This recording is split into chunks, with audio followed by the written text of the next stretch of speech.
Presiden terpilih Indonesia menegaskan itu dapat menghemat anggaran pendapatan belanja negara Indonesia sebanyak 300 triliun rupiah. Tak impor solar dari luar negeri, solar tu nak dapat dari mana? Dari pokok nangka. Dia bilang kalau BBM dekat Papua tu 1 liternya sampai ke 80,000. Terus pertanahan di Batam ni beda. Itu peraturannya tu hak guna pakai. Tapi sebenarnya tak hanya perusahaan, rumah pun hak guna pakai. Jadi banyak orang beli rumah kat Batam, tapi tanah tu bukan milik dia orang. Habis rumah dia, diangkut semua. Rumah dia beda. Ya digusur lah Tapi dikasih tempat tinggal lain tak?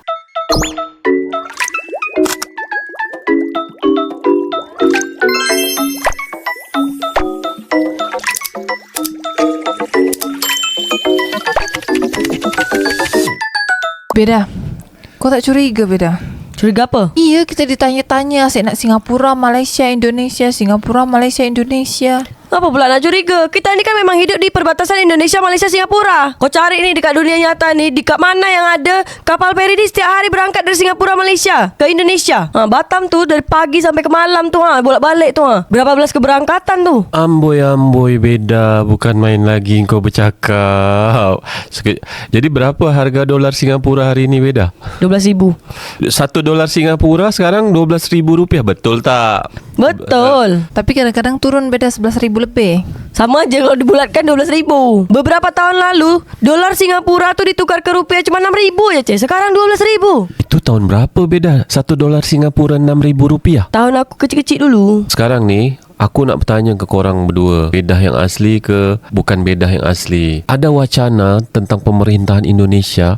Jadi Prabowo Subianto, Presiden terpilih Indonesia, menegaskan kalau Indonesia ni sekejap lagi tak perlu impor bahan bakar minyak diesel. Solar. Solar lah, betul.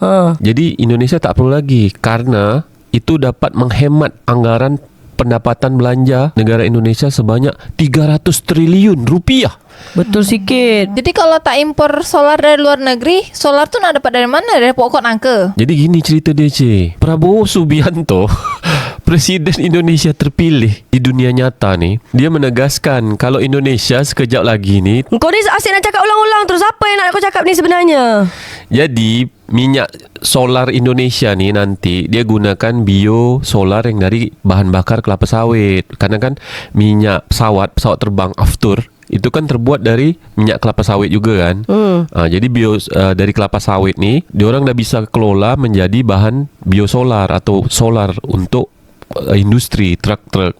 Jadi bagaimana pandangan korang berdua ni tentang wacana atau gagasan tersebut? Tapi kan kita menggunakan cuma Pertalite aja sama gas LPG melon warna biru warna hijau tu. Iya, yang gas untuk orang miskin tu kan beda. Sekarang pun susah cari beda. Jangankan susah ni dekat Kalimantan tu 70,000 harga dia. Berarti harga gas LPG 3 kilo di Indonesia ni setiap daerah ni berbeza-beza beda. Mungkin tergantung dengan ini jarak tempuh ke daerah-daerah dia. Kalau misalnya makin pelosok makin susah tu, makin mahal lah lagi tu. Oh, berarti operasional untuk mendistribusikan bahan bakar tu semakin jauh semakin mahal berarti. Bisa jadi sebab kalau misalnya dekat Papua, ada yang komen dekat Facebook aku tu, dia bilang kalau BBM dekat Papua tu 1 liternya sampai ke 80,000. Mak, lebih mahal daripada Indonesia. Papua kat Indonesia, iya. Kau ni apa? Walau coni lah le. Tapi harga gas LPG 3 kilo di Tanjung Pinang Batam ni berapa tahun 2024? Kalau di tahun 2024 ni, kalau kita belinya dekat distributor, itu harga dia 19,000 je.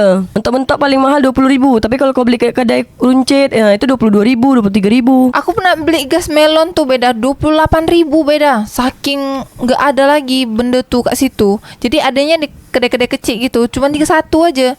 1-2 biji tu dijual dia 28,000 beda. Sebab lagi langka kan.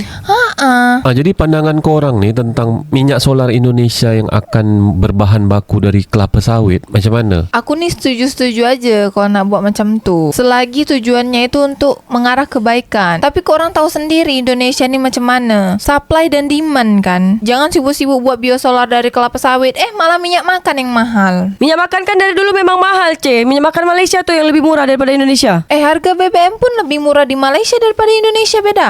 Sebab kan mereka ngolah sendiri, Cik. Kau tahu sendiri lah, Indonesia ini menghasilkan minyak mentah. Habis itu dijual murah ke Singapura, Malaysia. Dia orang yang ngolah. Habis itu dijual lagi ke Indonesia. Jadi Pertalite, jadi Pertamax. Makanya mahal. Walaupun bahasanya subsidi. Jadi pandangan kau beda. Macam mana biosolar Indonesia ni akan menggunakan bahan bakar kelapa sawit? Sebenarnya tuh, kalau misalnya memang nak dibuatkan seperti itu, lanjutkan aja lah dulu kerjaan tu. Jangan cakap-cakap aja. Nanti dah cakap-cakap tak terlaksana. Macam kau tadi juga. Ecek kononnya biosolar ni biar turun harga dia, biar kita lebih hemat. Ujung-ujungnya malah minyak makan yang mahal.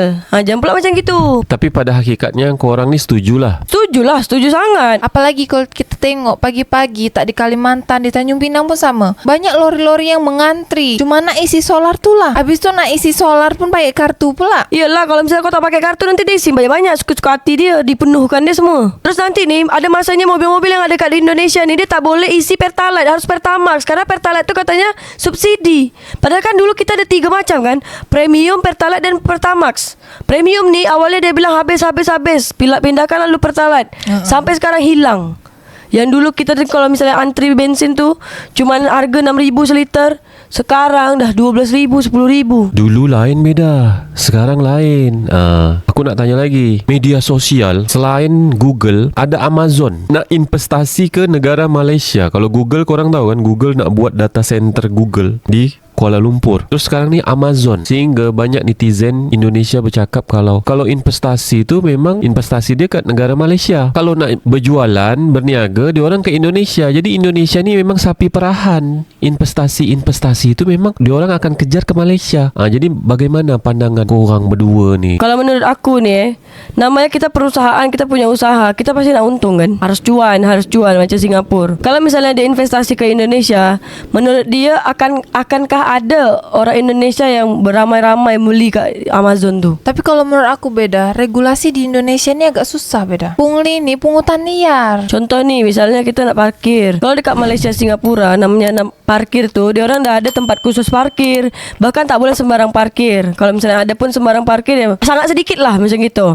Terus tak ada pak ogah-ogah yang nak prit, nak kasih parkir dia harga 2,000. Mereka dah automatic. Tapi kalau dekat Indonesia ni, tiba-tiba ada tukang parkir. Nanti kita nak keluar ni dah tak boleh keluar.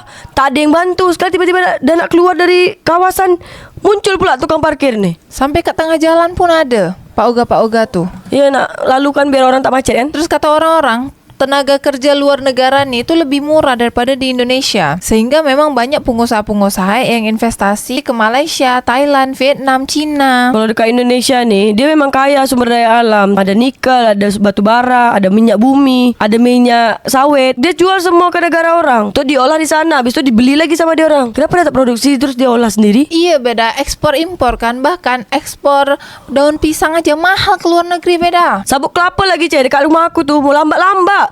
Begitu jual ke luar negeri, mahal harga dia. Sebenarnya, Cik, kata pepatah, sesuai dengan tempatnya dia akan bernilai. Contoh, misalnya kau beli air mineral dekat supermarket, harga misalnya 5,000 lah macam gitu.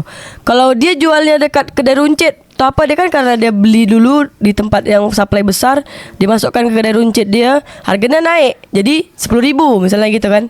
Terus dari 10,000 ni, kalau misalnya kau beli dekat bandara, harga dia bisa sampai 25,000. Iyalah, bandara tuh mahal beda.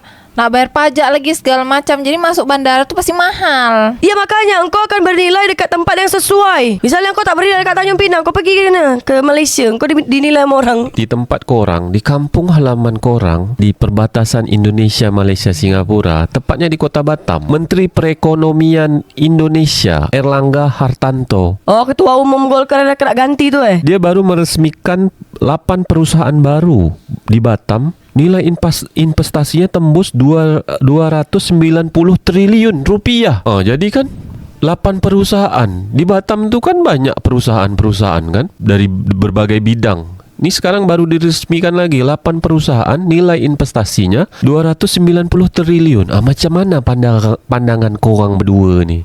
Batam tu beda, Samdul. Dia ni dekat dengan Singapura, hampir mirip lagi dia. Kawasan dia macam Singapura. Terus Batam ni dia sebelum ada Pemko Batam, dia ada otorita Batam. Jadi dia tak perlu menunggu APBN. Dia dah ada pemasukan daerah dia sendiri. Dia ni level dia dah daerah istimewa. Harusnya bukan Batam lagi. Betul. Jadi kalau di Batam tuh, untuk orang yang nggak tahu, dia ada 2 pemerintahan. Satu BP Batam, terus ada Pemko Batam. Tapi yang paling banyak penghasilannya tuh BP Batam. Itu karena perusahaan-perusahaan kalau nak buka usaha itu pasti izinnya ke BP Batam. Iya kan, beribu-ribu perusahaan yang ada dekat Batam tuh, hitung aja lah pajaknya macam mana. Terus pertanahan di Batam nih beda. Itu peraturannya tuh hak guna pakai, bukan hak milik. Jadi kalau misalnya engkau nak buka usaha, engkau buka lah kat situ selama-lama tidak. Tapi engkau nih sewa ke pemerintah. Tanah tuh tetap punya pemerintah. Tapi harga sewanya tuh lebih murah daripada harga beli kan, Ce? Tapi sebenarnya, Ce, tak hanya perusahaan, rumah pun hak guna pakai. Jadi banyak orang beli rumah kat Batam, tapi tanah tuh bukan milik dia orang. Jadi cuma bangunannya aja. Jadi kalau misalnya diperlukan sewaktu-waktu nih untuk pembangunan daerah, terus tanah dia ni terkena dekat tanahnya pemerintah, habis rumah dia, diangkut semua. Rumah dia beda. Ya digusur lah, Ce. Tapi dikasih tempat tinggal lain tak? Tergantung kebijakan lah. Okey lah Cik Bedah dan Cik Bedah yang asli dan bukan Bedah yang asli. Mungkin sampai di sinilah episode kita. Sekejap lagi orang nak daftar pilkada, calon gubernur Kepri dan calon wali kota Tanjung Pinang dan calon wali kota Batam dan calon Bupati Bintan. Jadi kita jumpa lagi setelah diorang mendaftar. Titik-titik isi sendiri. Alhamdulillah budak mana, Ce? Sibuk je dari tadi. Asyik nak Singapura, Malaysia, Indonesia aja.